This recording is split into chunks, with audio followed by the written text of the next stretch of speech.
अस्सलामु अलैकुम रहमतुल्लाहि वबरकातुहू। हदीस शरीफ में रिवायत है, नमाज जनाजा और तदफीन में शिरकत का सवाब। मुसलमान की नमाज जनाजा और तदफीन में शिरकत का बड़ा अजीम सवाब हदीस तैयबा में वारिद है। एक मरतबा हज़रत अब्दुल्ला बिन उमर रज़ियल्लाहु अन्हु को ये मालूम हुआ कि हज़रत अबू हुरैरा रज़ियल्लाहु अन्हु रिवायत करते हैं कि हज़रत सल्लल्लाहु अलैहि वसल्लम ने इरशाद फरमाया कि जो शख्स किसी मुसलमान की नमाज जनाजा में शरीक हो फिर तदफीन तक शामिल रहे तो इसको 2 खैरात के बराबर सवाब मिलता है और हर खैरात की मिक़दार ओहद पहाड़ के बराबर होती है। ये अजीम अजर सवाब सुनकर हज़रत अब्दुल्ला बिन उमर रज़ियल्लाहु अन्हु को यकीन नहीं आया और इन्होंने उम्मुल मोमिनीन हज़रत आयशा सिद्दीक़ा रज़ियल्लाहु अन्हु से इसकी तस्दीक़ कराई। जब इन्होंने इसकी तस्दीक फरमा दी तो हज़रत अब्दुल्ला बिन उमर रज़ियल्लाहु अन्हु ने अफसोस के साथ फरमाया कि हमने बहुत से खैरात मुफ्त में ज़ाया कर दिए, क्योंकि हज़रत अब्दुल्ला बिन उमर रज़ियल्लाहु अन्हु अक्सर नमाज जनाजा में शिरकत करके वापस आ जाते थे, दफन में शरीक ना होते थे। और हज़रत अब्दुल्ला बिन अब्बास रज़ियल्लाहु अन्हु फरमाते हैं कि मोमिन को सबसे पहला बदला दिया जाता है कि इस पर नमाज जनाजा पढ़ने वालों की मग़फ़िरत कर दी जाती है। इस रिवायत से मालूम हुआ कि कसरत के साथ जनाजे की नमाज़ों और तदफीन में शिरकत करके अपने को ज़्यादा से ज़्यादा अजर व सवाब का मुस्तहिक़ बनाने की कोशिश करनी चाहिए। यह अमल बिलखुसूस अपनी मौत को याद दिलाने का बेहतरीन और मौसर ज़रिया है। दूसरे का जनाजा देखकर अपना जनाजा और अपनी मौत बेख्तियारी याद आ जाती है और दिल बेख्तियार बोल उठता है कि आज इसकी बारी है, कल हमारी भी होगी। जब जनाजा कब्रिस्तान में पहुंचे तो साथ चलने वालों में से कोई शख्स इस वक्त तक बैठने की कोशिश न करें जब तक कि जनाजा की चारपाई कंधों से उतारकर नीचे ज़मीन पर न रख दी जाए।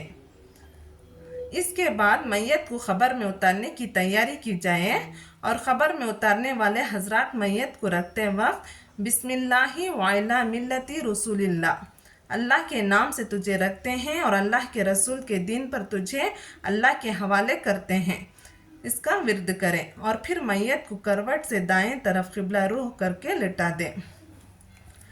इसके बाद ख़ब्र बराबर करके इस पर मिट्टी डाली जाए। हर शख्स का 3 मुट्ठी डालना मसनून है और बेहतर है कि पहली मुट्ठी डालते वक्त मिन्हा खल्क़नाकुम, इस मिट्टी से हमने तुमको पैदा किया है, दूसरी मुट्ठी डालते वक्त वफ़ीहा नुईदुकुम, और इसमें तुम्हें दोबारा लौटा रहे हैं, और तीसरी मुट्ठी डालते वक्त वमिन्हा नुखरिजुकुम तारतन उखरा, और इसमें से हम क़ियामत में तुम्हें दोबारा निकालेंगे। पढ़ें। और दफन के फ़ौरन बाद हाज़रीन को लौटना नहीं चाहिए, बल्कि कुछ देर क़ब्रिस्तान में रहकर दुआ और एहसान सवाब में मशगूल रहना मसनून है, क्योंकि इन लोगों के क़ब्रिस्तान में मौजूद रहने से मरने वाले को अंसियत और ढरस नसीब होती है। एक रिवायत में है, हज़रत सल्लल्लाहु अलैहि वसल्लम जब मैयत के दफन से फारिग होते तो इसकी ख़ब्र पर वक़ूफ़ फरमाते और इरशाद फरमाते कि अपने भाई के लिए इस्तग़फ़ार करो और इसके लिए साबित ख़दमी की दरख्वास्त करो, क्योंकि अभी इससे सवाल किया जाने वाला है। और हज़रत अब्दुल्ला बिन उमर रज़ियल्लाहु फरमाते थे कि दफन के बाद ख़बर पर सूरह बक़रा की इब्तदाई और आखिरी आयतें पढ़ना मुस्तहब है। और हज़रत उमर बिन अलास रज़ियल्लाहु अन्हु से मरवी है कि इन्होंने इंतकाल के वक्त घर वालों को वसीयत फरमाते हुए कहा कि जब मेरा इंतकाल हो जाए तो मेरे जनाजे के साथ ना तो कोई रोने वाली औरत जाए और ना आग साथ ले जाई जाए, क्योंकि ये ज़माना जाहिलियत की अलामत थी।